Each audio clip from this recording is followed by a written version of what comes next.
Hi everyone, I just played the game against FIDE Master Lefong Hua, who is a ridiculously strong blitz player and has a 3300 rating. And I actually got a completely winning position and a +5 position from the opening. It was an accelerated dragon, and I played a very obscure system which pretty much nobody knows about, and I'm going to be doing a video on that system very soon. Essentially, you are transposing to Yugoslav looking positions, but you are playing against the accelerated dragon. And as we know, the Yugoslav attack does not work against the accelerated dragon, but there is a funny way to transpose to it, or at least to positions that remind of the normal dragon. And this is how you do it. You basically play bishop e2 and a quick f4 right after they castle.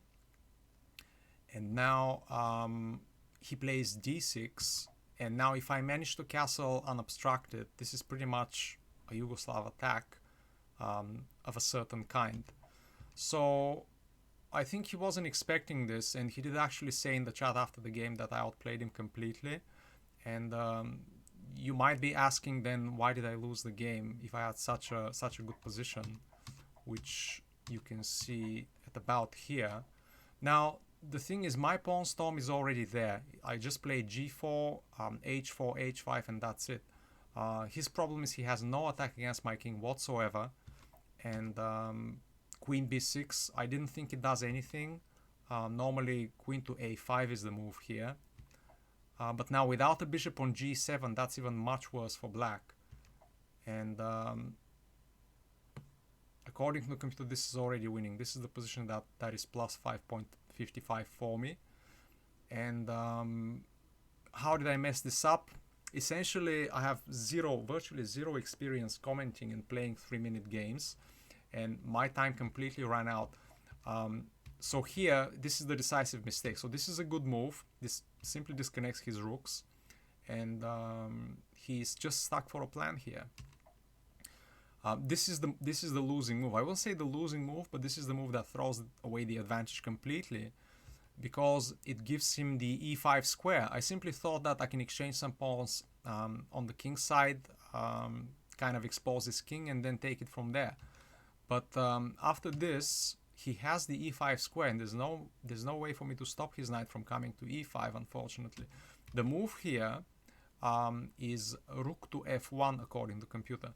Simply keeping the pressure, and then playing g5, and if the knight is on e7, I just play bishop to g4, and he's either forced to move the knight or exchange the knight for my bishop, in which case I simply push f5 in that case.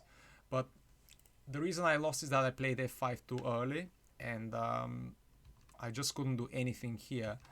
And this must be looking awful for black, but from a practical point, after knight to e5, he can actually hold this position. And now here I had about 20 seconds, and I didn't know what to do after this move, and I played some random moves, once again trying to somehow exploit his uncastled position and sacrifice the exchange, because I thought that I might do something on the light squares. There could be a fork against the bishop and the rook or something. But again, with 18 seconds, and he had quite a lot of time here, actually he had more than a minute here, that just wasn't possible. I wanted to try this as well. This is pure desperation already, but I didn't see he can actually take with the queen.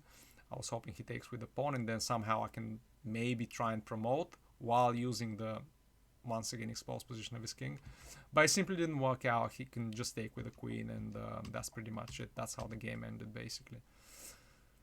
So, not a bad game, quite encouraging for me personally, meaning that I can actually get good position against these top players. I can eventually beat some of them. So with a bit more experience in terms of commenting and playing 3-minute games, I think it is going to happen sooner or later. But until then, I am prepared and expect to be taking quite a lot of beatings in these games, and that's natural. If you actually look at their streams and look at the live broadcast, you will see that they rarely lose to anyone. And yeah, that's it. Once again, great game, and many thanks to FIDE Master Lefong Hua, and I do suggest you actually check out his Twitch channel. He's a great guy, an amazing player, and please follow him on Twitch and support him in any way you can. Thanks for watching, and I'll see you in the next one.